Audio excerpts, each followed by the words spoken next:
President Ferdinand R. Marcos Jr. is in the Lion City State and World Financial Center of Singapore, where he will address this year's huddle of the Shangri-La Dialogue at the International Institute of Strategic Studies.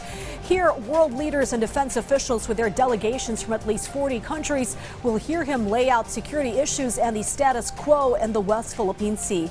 Our Kenneth Paciente has more on the president's itinerary that includes engagements with a newly minted Prime Minister of Singapore and then his push later on to woo investors to the country. At around 5 o'clock in the afternoon earlier, President Ferdinand R. Marcos Jr. arrived in Singapore for his 3-day working visit. That will commence starting tomorrow with his private meetings. This is before his scheduled activities on Friday, including a bilateral meeting with Singapore's new Prime Minister and President. And the highlight of his visit here was giving the keynote speech at the International Institute for Strategic Studies or IISS Shangri-La Dialogue 2024, where he will articulate before a global audience amid geopolitical tensions in the Indo-Pacific region. Philippine Ambassador to Singapore Medardo Macaraig believes this is huge for the Philippines, especially since world leaders and defense officers from other states are scheduled to attend the meeting and hear the country's position on the issue of defense and security. In his departure speech, the president earlier said his attendance there is timely and crucial to emphasize the country's advancement in the rules-based international order in the face of amid territorial challenges. It is very significant ang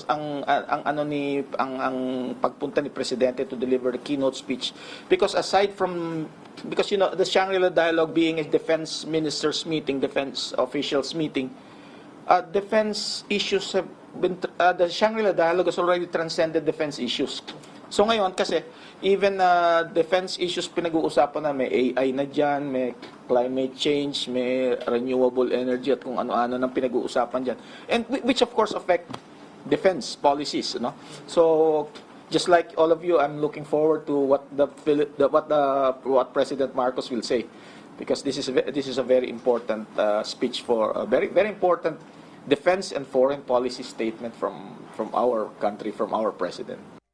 According to the official, this is proof that the country's voice and position on security issues in the Indo-Pacific region at large needs to be heard. However, he said the spate of incidents in the West Philippine Sea was not behind or reason for the president's invite to the activity. The situation in China, I'm not really sure. But if you will go by previous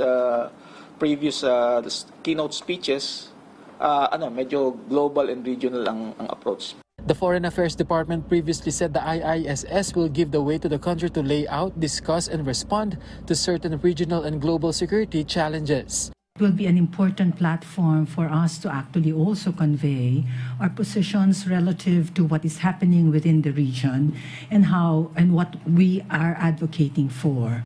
The president will also use this opportunity to strengthen the relationship between the Philippines and Singapore, especially with its new leadership.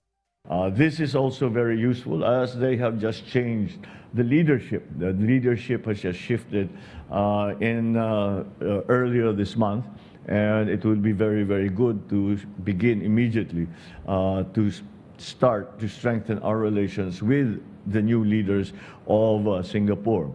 IISS is a think tank organization for defense and security issues. It will be attended by leaders from 40 countries with 500 participants. Meanwhile, Macaraig said there is an increase in cases of COVID-19 in Singapore but should not be a cause for alarm. They have still not received any report of Pinoys infected by this particular strain of the disease. Filipinos in Singapore are only notified on vaccine updates against COVID-19. We're still okay, I suppose, because Singapore has very high standards when it comes to medical sciences and everything. So we follow them. We don't do our own study, but we of course monitor what the Singapore medical health officials say.